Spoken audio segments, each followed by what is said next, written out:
നബി സല്ലല്ലാഹു അലൈഹി വസല്ലമ പറഞ്ഞു, അള്ളാഹു ഇപ്രകാരം പറഞ്ഞിരിക്കുന്നു: എൻ്റെ ഇഷ്ടദാസനോട് ആരെങ്കിലും ശത്രുത പുലർത്തിയാൽ അവനോട് ഞാൻ യുദ്ധം പ്രഖ്യാപിക്കുന്നതാണ്. എൻ്റെ അടിമക്ക് ഞാൻ നിർബന്ധമാക്കിയിട്ടുള്ള കർമ്മങ്ങളെക്കാൾ എനിക്കിഷ്ടമുള്ള യാതൊന്നും അവന് എൻ്റെ സാമീപ്യം നേടാൻ ഉപയുക്തമായതായിട്ടില്ല. ഐച്ഛികമായ ആരാധനകൾ മുഖേന എൻ്റെ അടിമ എന്നോട് അടുത്തുകൊണ്ടേയിരിക്കും. അങ്ങനെ ഞാൻ അവനെ സ്നേഹിക്കും. ഞാൻ സ്നേഹിച്ചു കഴിഞ്ഞാൽ പിന്നെ അവൻ കേൾക്കുന്ന കാതും കാണുന്ന കണ്ണും പിടിക്കുന്ന കൈയും നടക്കുന്ന കാലും ഞാനായിരിക്കും. എന്നോടവൻ ചോദിച്ചാൽ ഞാൻ അവന് ഉത്തരം നൽകും. അഭയം തേടിയാൽ ഞാൻ അവന് അഭയം നൽകും. ഈ നബിവചനം നമ്മെ പഠിപ്പിക്കുന്നത് പ്രധാനമായും 3 കാര്യങ്ങളാണ്. 1. അള്ളാഹുവിൻ്റെ ഇഷ്ടദാസനോട് ശത്രുത പുലർത്താൻ പാടില്ല. അത് അള്ളാഹുവിനെ വെറുപ്പിക്കും.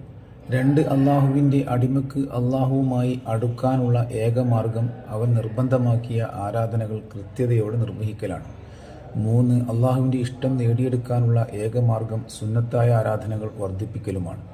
അങ്ങനെ അവൻ്റെ എല്ലാ അവയവങ്ങളും അള്ളാഹുവിൻ്റെ പ്രീതിക്കായി അവൻ സമർപ്പിച്ചവനാകും. അതോടെ അവൻ ചോദിക്കുന്നത് അള്ളാഹു നൽകും. അഭയം ചോദിച്ചാൽ അഭയവും നൽകും.